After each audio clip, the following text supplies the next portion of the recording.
Well, this morning we're going to start with the subject of stress. Now, in matters of stress and tension, we generally assign stress as outside causes, tension as inside causes. In other words, the conditions of the world can cause a lot of stress.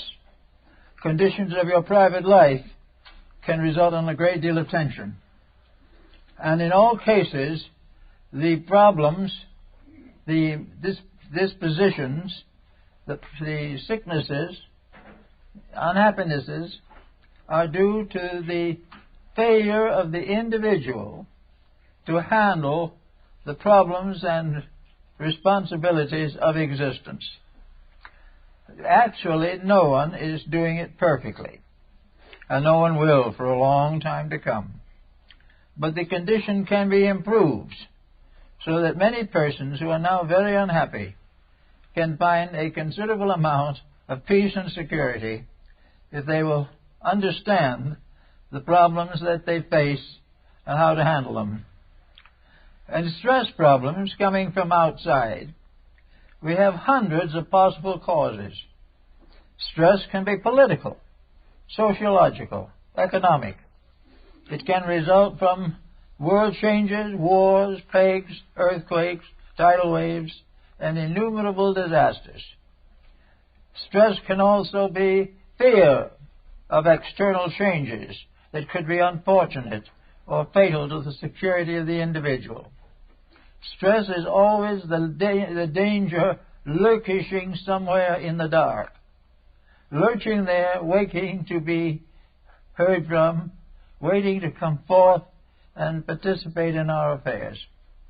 So this morning I want to try to explain a little bit about the matter of stress. This universe that we live in is a perfectly balanced instrument. We will never develop on this planet anything that even resembles what nature has already established. We are in the most miraculous type of existence.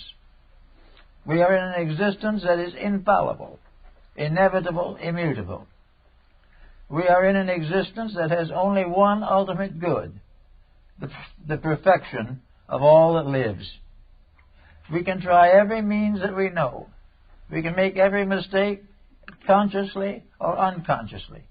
And yet, in the course of time, the inevitable course of our lives is towards the fulfillment of the divine plan.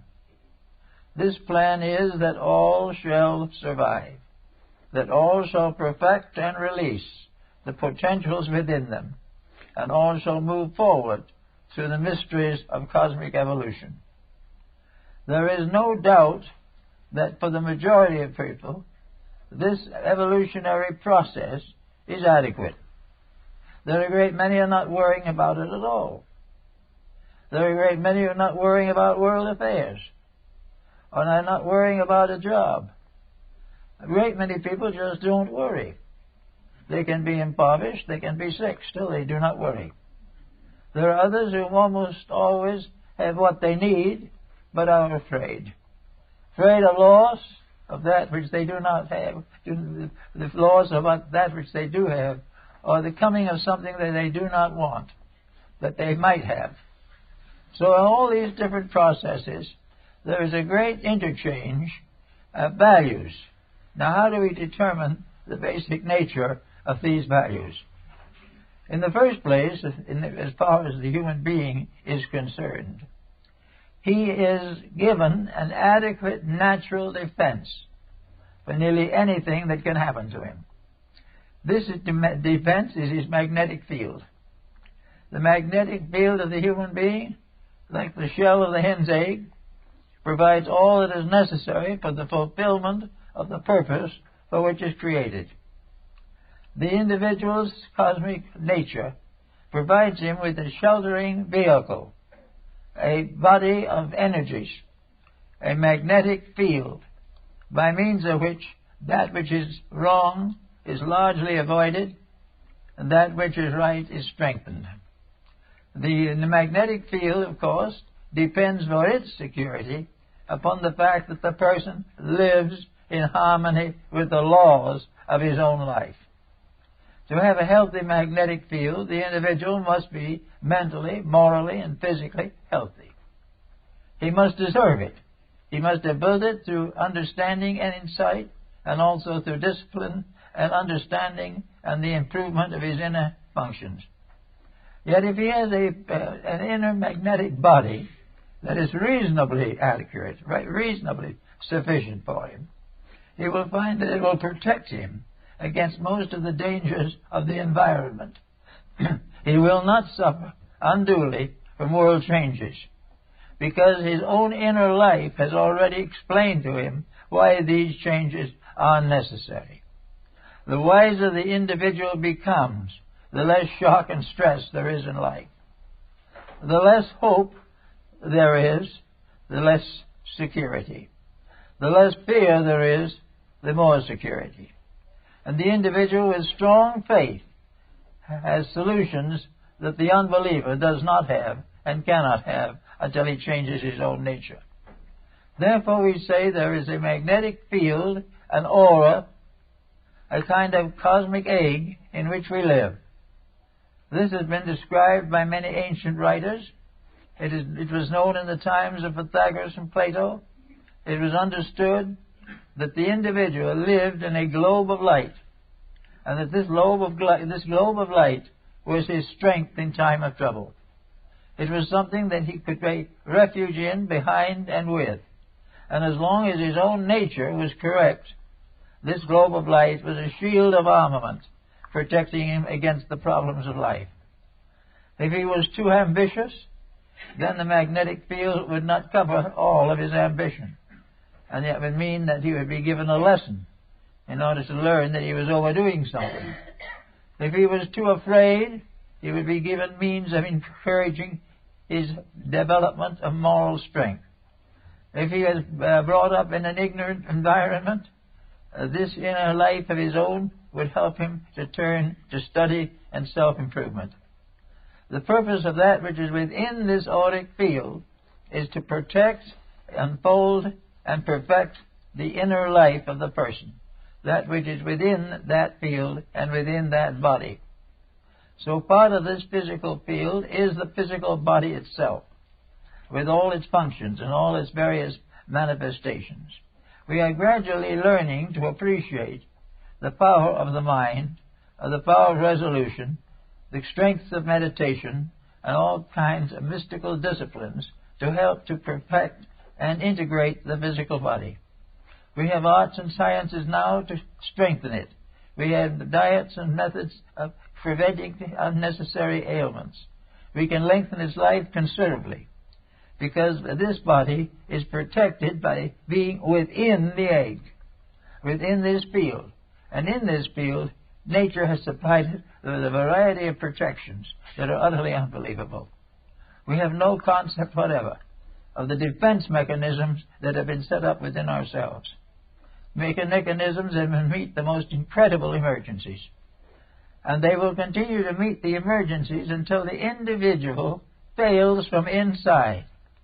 The magnetic field of the human body is never breached, it is betrayed. If it is betrayed from within, then it is helpless. But as long as we defend it in its integrities, it will protect us over the periods of life. Now, in the face of the stress angle, we find that this auric field is a defense against outside things. It is a defense against worries, because it has a large magnetic field of mental energies, which will help us to understand, accept, and transmute worries and anxieties. It has emotional courage within it. Therefore, it will help us to survive fear or pain or any of those things which arise in the conflicts of life. There's all kinds of hopes and aspirations in it, because there is room in that field for all hope and all ideal and all dreams that we may ever have. We are loaded with potential at all times, but we dilute this potential by failing to fulfill its needs, by failing to live up to its potential meaning for ourselves. Now, we look around us in society as it is today, and we see a human race living very largely on compromises. We find that the human being is not living up to potential. It is not carrying on the work for which it was intended. It is not building a nobler mansion for its soul. It is simply drifting along, hoping for the best, and trying to forget its responsibilities by means of false pleasures and various bad habits. There is no reason, therefore, why this field can work properly with man. It will work with those who are right. Among mystics and those in some religions where idealism is very strong, the mysteries of the psychic life are still strong. The magnetic field of the body is still strong. But there are many areas where we have completely diluted it, where it is not present at all. There is nothing whatever in ourselves to prevent us from taking that drink. There is nothing inside of ourselves that says no and means no when tempted to take narcotics. There is no power within ourselves unless we have disciplined it. And this magnetic field in which we live, and upon which we depend so much, is disciplined by our own conduct. It gradually becomes strong enough to meet the emergencies of life. That is the way it was built. It's done on purpose, so that the individual growing up and passing through the various emergencies of life would develop resources sufficient to protect him through all of them. Now, what are some of these resources? Faith is one. Faith is perhaps the most powerful of all. Faith is the conviction that there is a reason for life, and that reason is right, and that the individual can attain security through a practice consistent with integrity. There is no doubt in the world that many people live that way, trying their very best to be their very best. And for them the magnetic field is a very powerful armor. It is what Christian calls the armor of righteousness in the old fable, where the individual's virtues are his shields and his bucklers against the sorrows and terrors of the time. The stronger his inner life, the less power the world has to control or defeat him. Now, we may have a tendency to think that to be a victim of the world is highly desirable, because if we surrender to the world, we can have wealth, we can have power and fame, we can do all kinds of things that we want to do, we can nourish the appetites, and we can become a slave to the delinquencies which we have come to regard as symbols of freedom or symbols of maturity. Actually, all these things are fabrications of distorted thinking. The individual who is not keeping the rules will never be kept by the rules, and the individual who breaks the rules will be broken by the rules. So that in every sense, where the individual compromises his principles in order to gratify his sensory perceptions, he's in trouble. Now, in the course of time, this trouble builds up. We have now, for instance, quite a large population on Earth, and this population is almost all troubled. Nearly every individual has difficulties. He has difficulties as a citizen, as a parent, as husband, wife, child. He has difficulties in work, in education, and he has all kinds of pressures upon him, tempting him to compromise his principles or even cultivate them in a way that will be injurious to himself in time to come. And so that the person has all these evidences of unfinished business. And when you multiply this unfinished business process by 6 or 7 billion people, you realize that you have a tremendous strength there. But it is a strength of complete weakness. It is a strength that has no carrying power whatever. It is a strength against which not even one virtuous thought can be destroyed. Actually, no matter what the individual's mistakes are, they may be legion, and there may be legions having them, but this does not interfere with the integrity of a single person or the victory of a single conviction in this world. We have taken it for granted that we are saved in groups, some in groups by the religions we hold, some by groups according to social thoughts, some by political groups, some by atheism, some by almost every type of belief, in which beliefs that form into groups or sects or clans have some particular strength. A clan that is wrong is just as weak as an individual that is wrong. And the faith that is not right will have to be corrected just as surely as though it had never existed. Everywhere, in everything we do, value, realities, and integrities are absolutely imperative. So we find today a great stress in the world. We find people suffering every day from every type of problem you can think of. And we can't help but feel that these poor people are really having a hard time. They are. They're having a very hard time. And for some of them, this hard time is difficult to explain. Only infinite wisdom and its own infinite love can understand it. But there's a great deal of this hard time, probably 9/10 of it, that is easily understandable and obvious and easily recompensed or corrected if we take the proper courses of action. Most people who are wrong know it. They may not admit it, but the individual who is immoral or dishonest is aware of this fact. He is aware of the fact he is breaking rules, but he is not aware of the fact that these rules exist finally to break him. He believes he can get away with it. He sees others get away with it. And on this he builds a philosophy of escape mechanism. He will make the same mistakes that all others make who are carried away to the graveyard and of an expensive funeral. He's going to be one of those who's going to be remembered by a marble monument. He's going to be loved and admired by his friends and sanctified after his death, and if he lives long enough, he'll probably be in public office. All these things are considered to be the proof that he was right. Now, he may have occupied the highest possible office in the world and still be wrong. And he may be the king and emperor of the earth, but he will be in no way able to escape the same laws that guard and guide the development not only of at least of humans, but practically all the lesser kingdoms of nature. He can no more break the laws of life than a rabbit can. And wherever he tries to break the rules settle down quietly to break him. Now, it's a little difficult with the human being because he is more complicated. Therefore, breaking him takes a little time and thought. But nature has the time, and the universe has the thought. Actually, we find that the first mistake he makes it almost necessary to make a second one. He was wrong in the first place, but he got to prove he was right, so he makes a second mistake.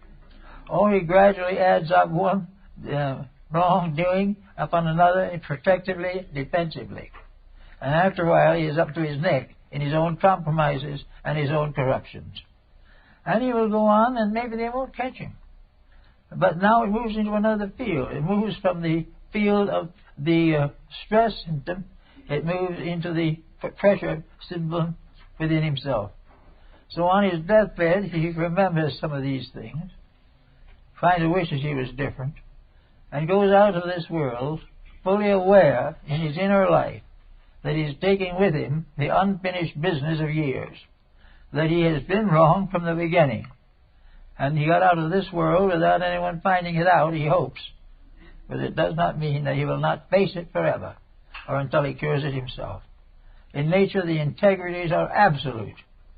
And in human nature, these integrities must likewise be absolute on their own levels about possible for the human being to apply. So we have the person who is stress-laden. He has a great deal of stress. He's worried. He has pains here and there. He has made a number of serious mistakes. He has not kept good habits. We find that he is maybe 50, 60 years old.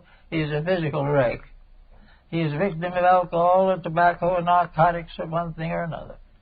And he is going along on the grounds that those are perfect privileges that he has. If the individual wants to drink a quart of scotch, we can stop him. His common sense can't, and his clergyman probably won't try. But actually, from the beginning, he knows what was wrong. Something inside of himself can never be silenced completely. And on 2 or 3 occasions I've been present on deathbed scenes that were pretty pathetic. Individuals who through a lifetime bluffed it through, allowed never anyone to think there's anything wrong with them, were always right in every decision, were always correct, and looked forward to the ultimate glory of the world to come. When those last hours in this world broke down like little children, weeping their hearts out and crying for mercy.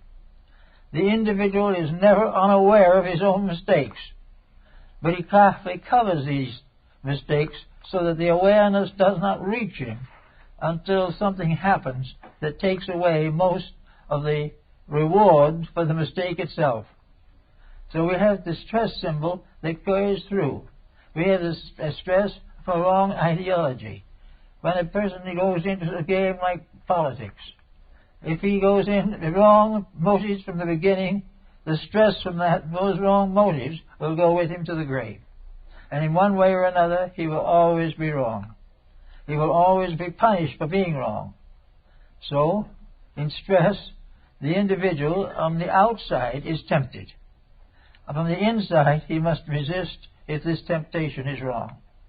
In stress, he may be in high office, but at the same time be tempted to make a serious compromise of ethics. If he makes a serious compromise, he is then open to the problem of stress. And stress means that that pattern is going to remain until he lives it out, till he corrects it, till he realizes sufficiently that he was wrong to make sure that he never does it again. So we inherit a little kind of protective genius with us when we come into this world. We inherit with us a kind of good fairy, or as they call a gnome, or a nature spirit, or a genius, as they called them in the ancient times. Everyone is born with a little angel and a little devil with them. There's all kinds of legends about the group spirits and the nature spirits and so forth. And there is the good spirit and there's the bad spirit. And the good spirit is forever luring us forward to do something better. And the bad spirit says, well, heaven won't notice this small mistake if I do make it. There is no escaping any of it. So that is a great handicap. Imagine not being able to get away with your iniquities. Very, very discouraging.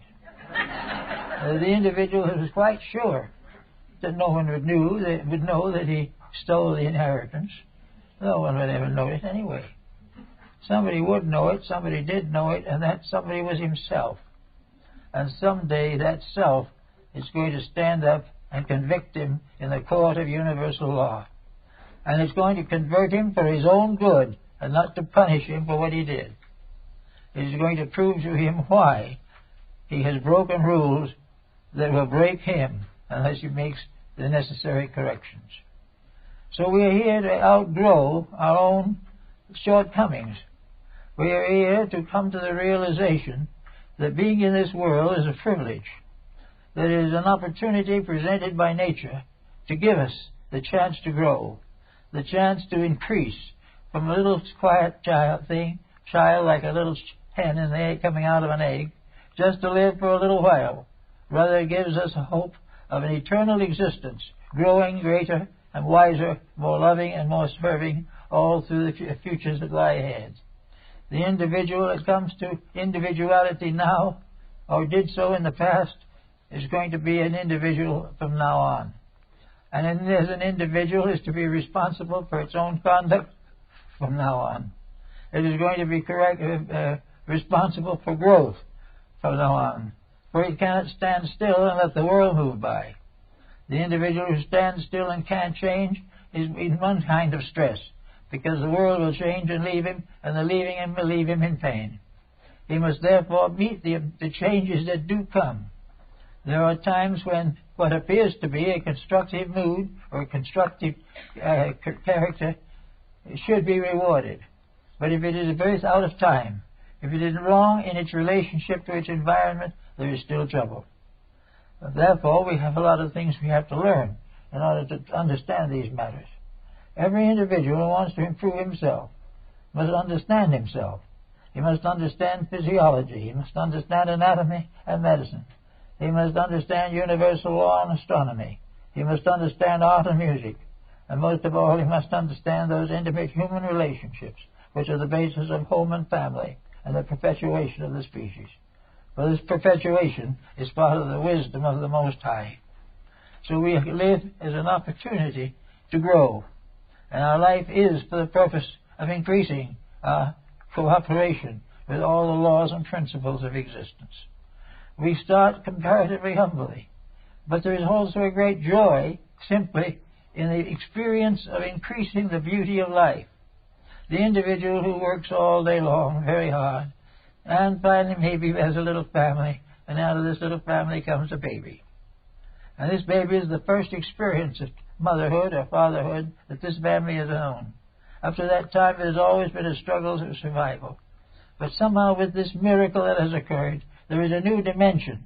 And if these people are proper people, if they are reasonable and intelligent people, here will be the beginning of a new life, a life that is fuller and richer and has much more to justify its existence.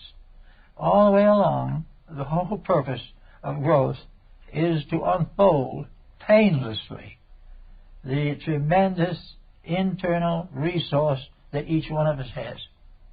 This internal resource has been built up through hundreds of lives and thousands of parts of space.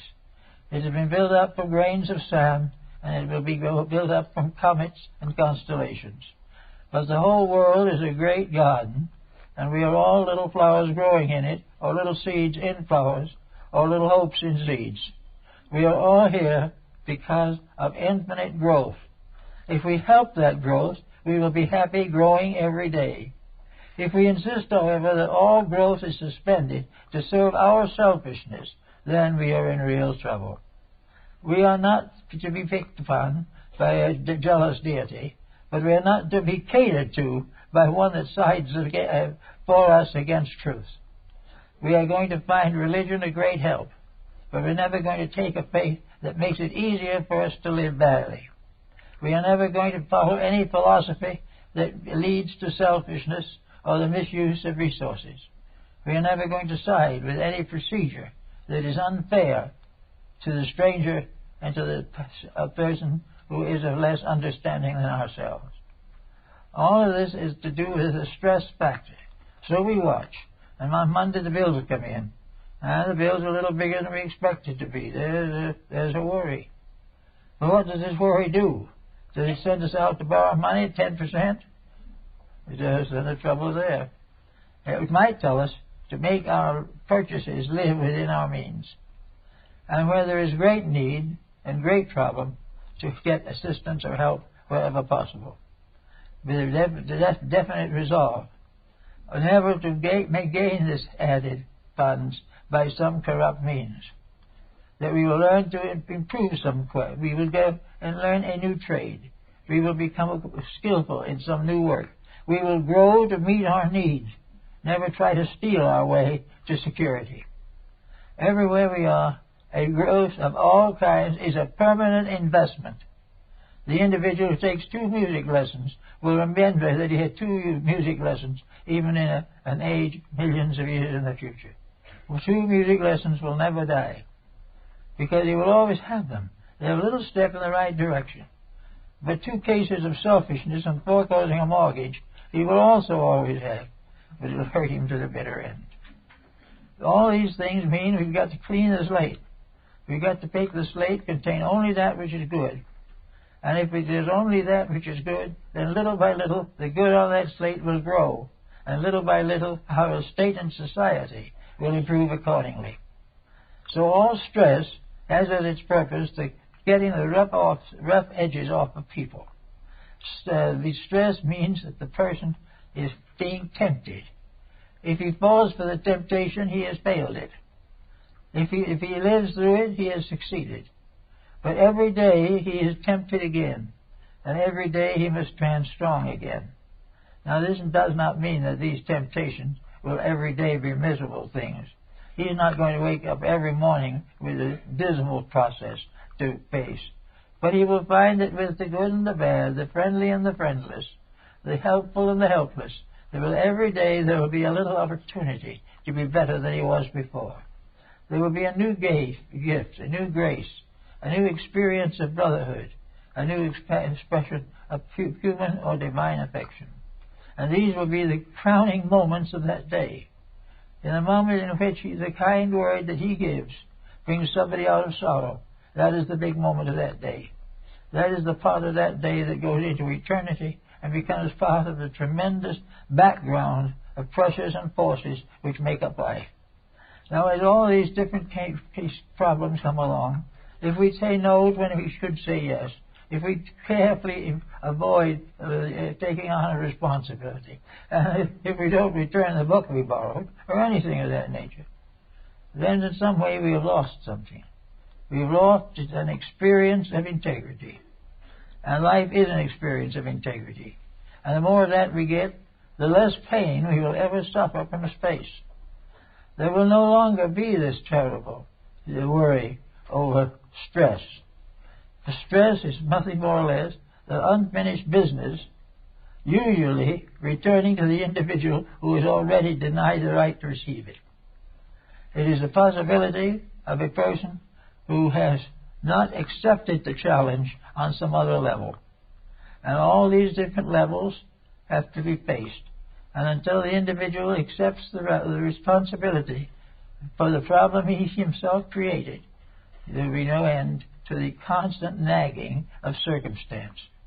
One of the most common problems that we have in this type of problem is disposition.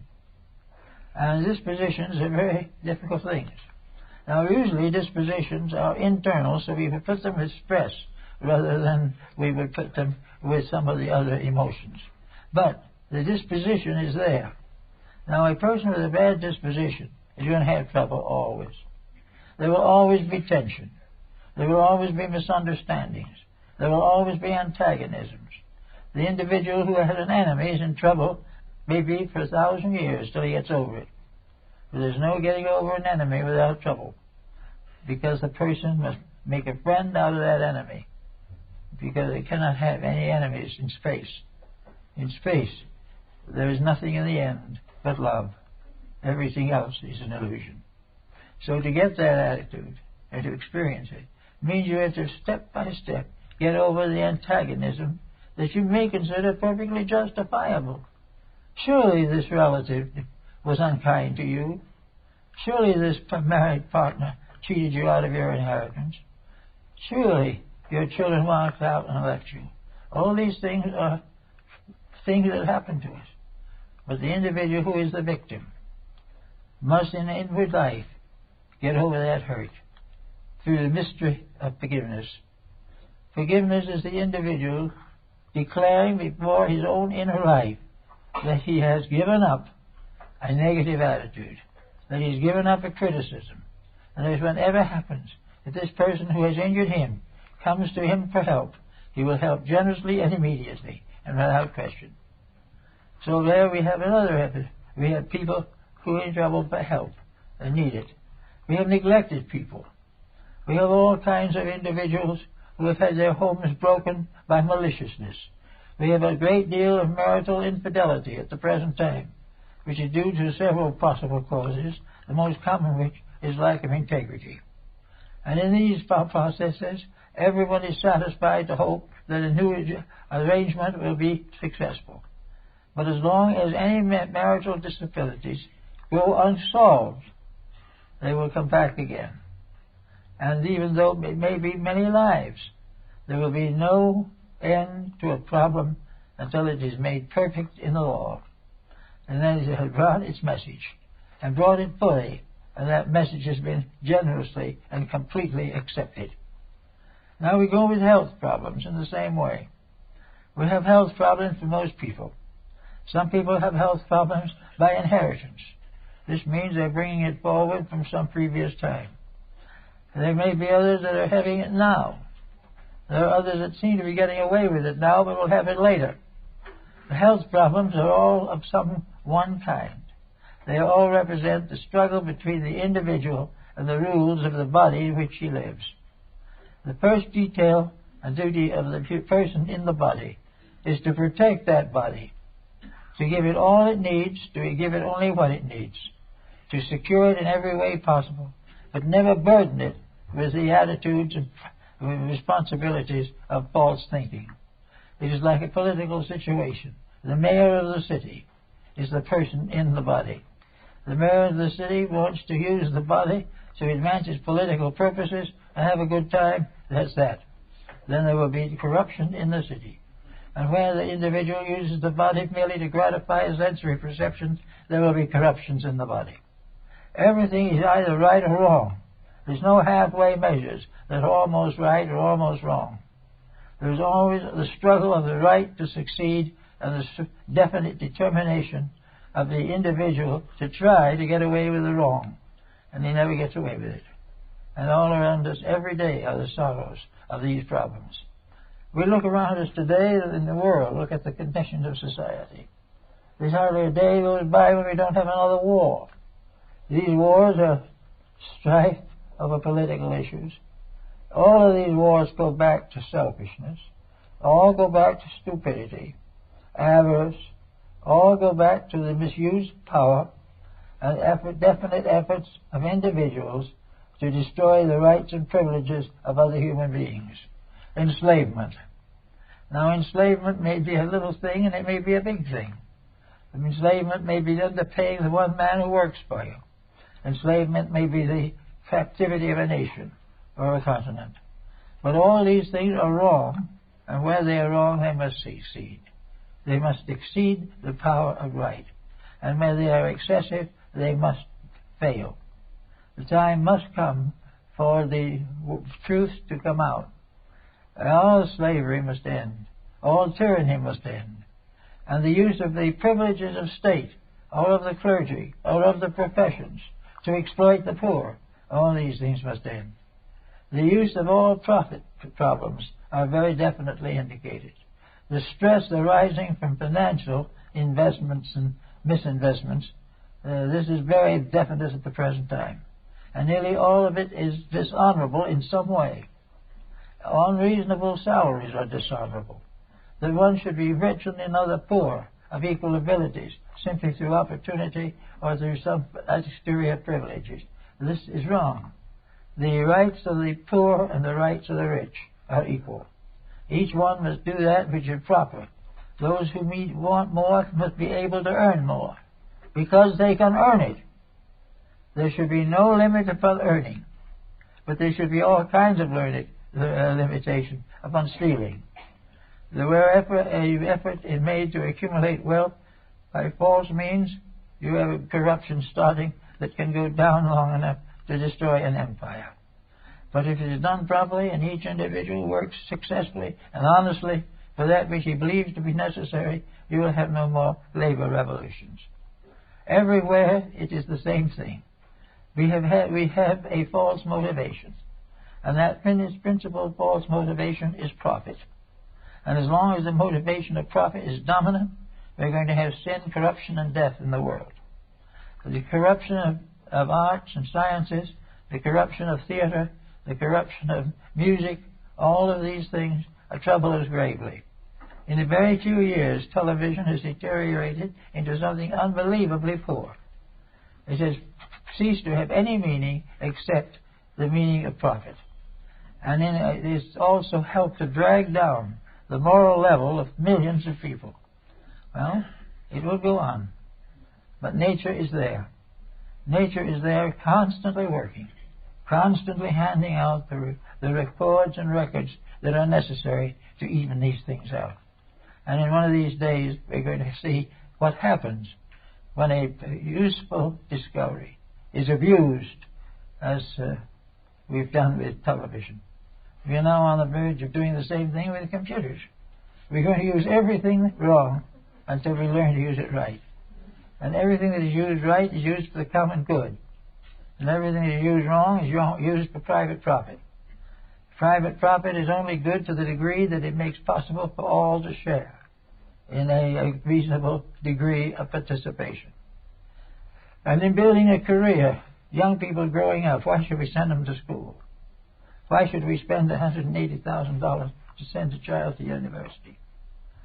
Why should we be forced to do all these things in this way, when in reality there seems to be no profit in it? these overeducated people, then we say to ourselves, why are they overestimated and overeducated? Well, one of the things in education that is certainly truthful and obvious is the complete lack of idealism. Now, idealism is built into the fabric of reality from the day that the worlds were formed. The very sky itself, it is drops of idealism falling like rain upon the place beneath. It is a marvelous realization that in the universe there is nothing but lawful love and mutual service, that all good things will be fulfilled because they are of the nature of fulfillment, and creation is of the nature of fulfillment. The creation is not a struggle forever as to who can control what. Creation is a process by which all learn to control themselves, and in so doing share in the common good. So we have this problem: no beliefs, no ideals, no hopes. And we have people who try to teach us that we should not have ideals because they are expensive. We shouldn't believe in honesty because it'll keep us from being rich. But what we don't realize is believing in dishonesty will make us poor forever in this world and any place we go from here. There is no answer to anything that is corrupt. Religion is an essential part of life.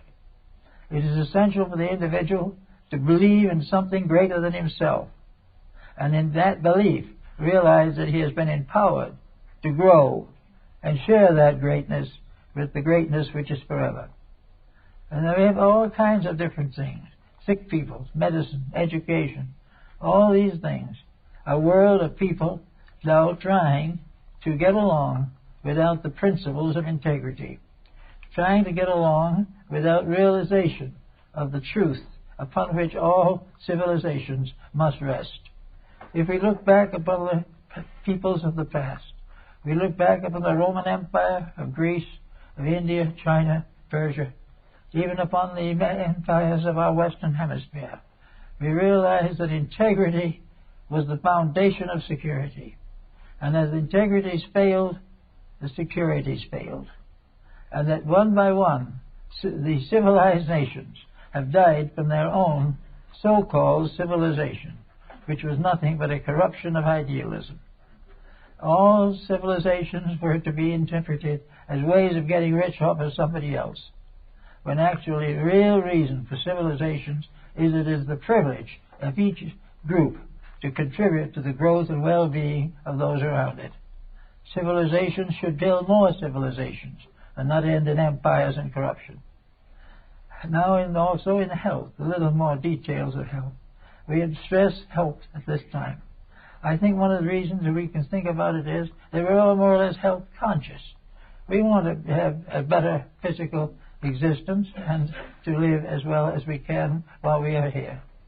Therefore, health means that we must cater to the rules of this thing which we call the body of energies around us. The body of energy, the aura, the magnetic field. This is the place where all these organs are. Within the magnetic field are all the vital organs of the body, all the endocrine and glandular structures of the body, all of the nervous systems, the muscular systems, all of the processes of mentation and propagation are all within this magnetic field. Magnetic field has to be properly controlled. It has to have proper energy moving into it constantly. That is not possible if you turn this field into a playground for narcotic addiction.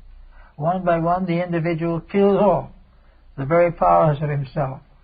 And it's not going to be so pleasant for the individual who maintains his physical structure but commits suicide to his magnetic field. He's going to find that he has destroyed something far greater than he could possibly gain. But as long as there is in him the realization that he shouldn't do it, that he must try to correct the condition, that he must discipline his nature, as long as the dream is still there, he has a good chance of fulfilling it. Once he gives in, however, He is out of the race for the moment.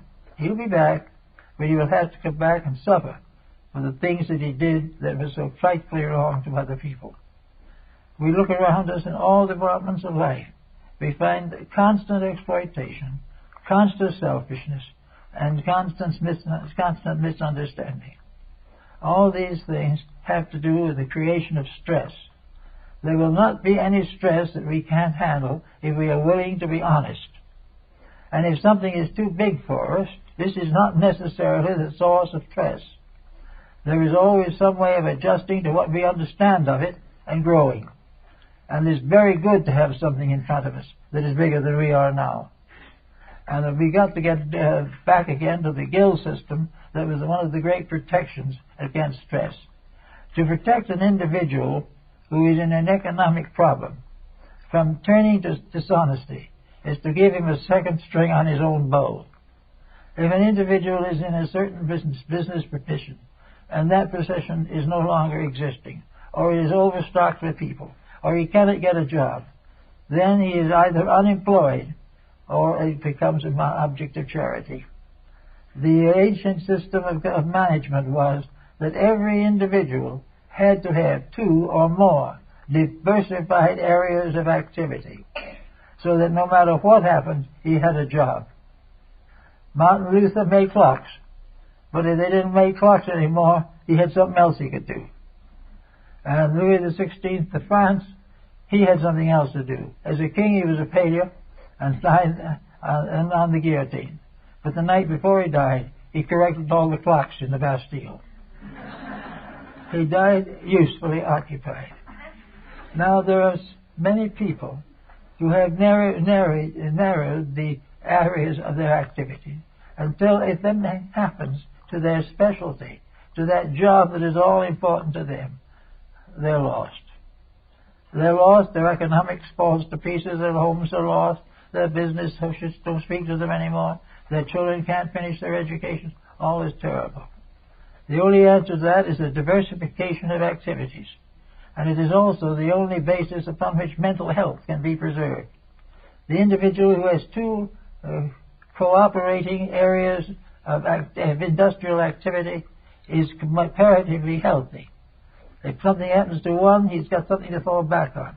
And at the same time, he has enlarged his own understanding and his own insight, and no longer believes that the world is made up of nothing but bookkeepers. All these things are things that he has to think about. Now, stress is therefore the determination on the part of the individual to get rid of these balky things that cause this tension and cause these difficulties every day. To get rid of the pain of the relationship between self and nature. To get rid of the pain of the way you live. Get rid of the pain of your neighbors, your relatives, your friends, your enemies.